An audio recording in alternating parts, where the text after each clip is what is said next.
Hi, this is Bradley Barth with SE Media reporting from the Identiverse Conference in Las Vegas. And my guest today is Matt Connors. He's the CISO of Southern New Hampshire University.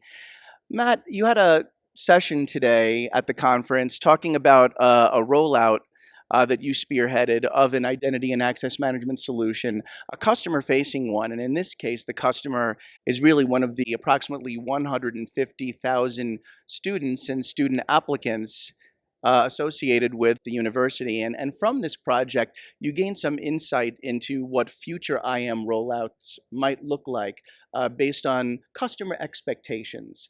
So explain a little bit about why you felt like your rollout was representative of what future IAM rollouts are likely to look like across the board. Sure, great question. So happy to talk about that a little bit.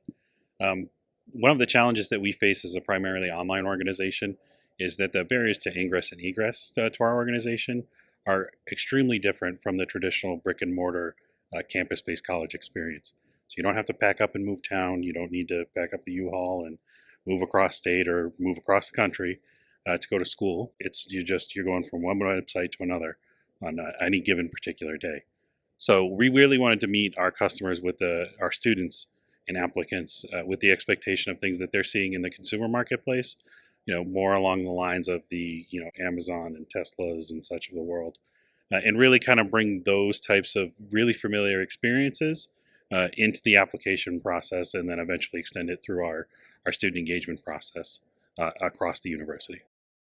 When did the project begin? What stage is it in at this point? Is it completed or is it still ongoing? So we are live now. We've been live for a little over 2 weeks. From our kickoff date to go live, it was just under 5 months. So very excited about that fairly aggressive timeline for us. Uh, Not a ton of roadblocks in the road, a lot of successes. So we've had no support incidents, no Sub 1 incidences since go live, which is fantastic. We've been able to retire roughly 80% of our custom code that we were relying on in a previous implementation, and then kind of go from there. So give me a sense as to what the solution consists of. I know you told me that this is primarily used for new student onboarding, but perhaps it has other ancillary uses as well. So what is the process? What technologies are involved? So, kind of the changes and jumps that we took in this process, we moved away from the traditional security as the primary driver and owner of the platform and the experience and whatnot goes with that, and really made a partnership with our marketing and student experience teams to deliver something that is initially focused for our applicant population, so folks looking to attend SNU online. And our goal is to eventually extend that out to the entirety of the student life cycle.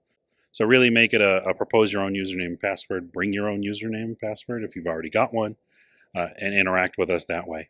And the biggest changes that we're seeing in this space was we were moving away from custom in-house developed content using commercial platforms as an underlying servicer to really on-platform solutions that are really able to be driven much faster through our customer experience teams.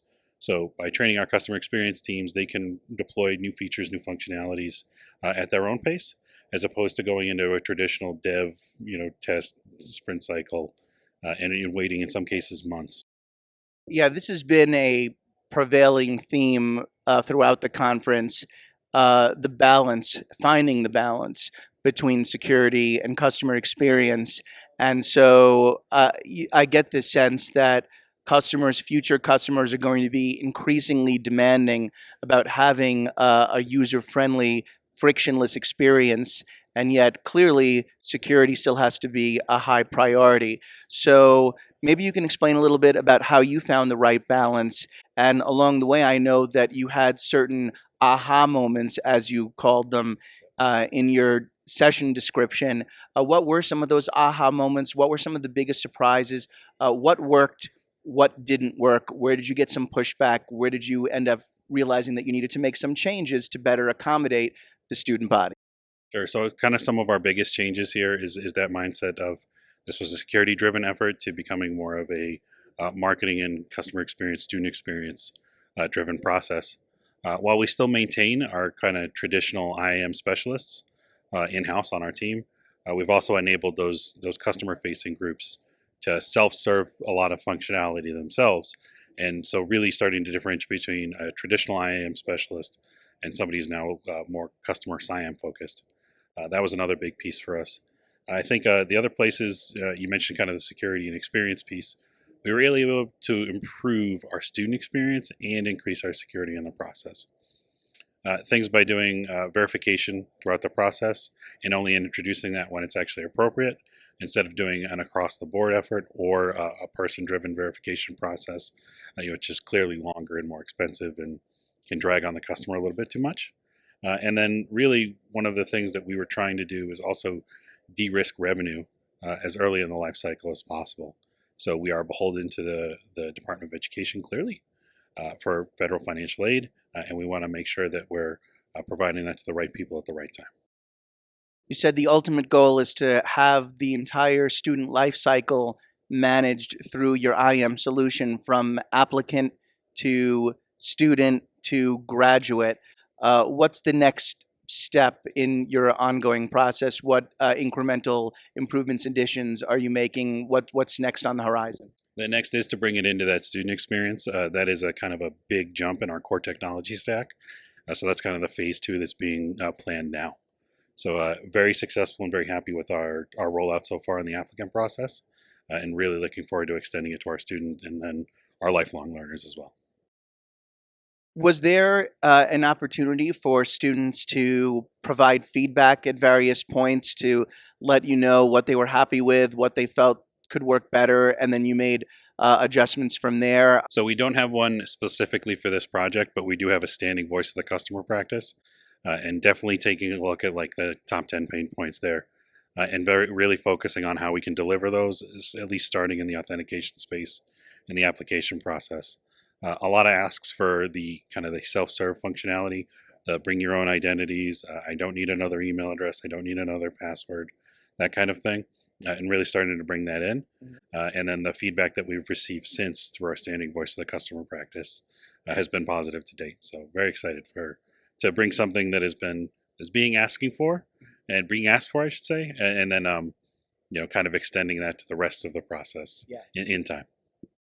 What key takeaway would you hope that you imparted to the audience today? What's maybe your number one lesson about how they can make their IAM rollout smoother in the future? Sure. I think the number one thing that I would say is to move beyond to that next level of maturity, and then recognize that the customer experience is not just purely a security-driven function. And I think folks sometimes are a little taken aback hearing a CISO say that kind of thing. But that partnership that exists with our marketing team and our student experience team is absolutely critical in delivering those kind of next step expectations for our students. All right, thanks, Matt. Well, that was Matt Connors, the Chief Information Security Officer at Southern New Hampshire University. And once again, I'm Bradley Barth with SE Media, reporting from Identiverse in Las Vegas.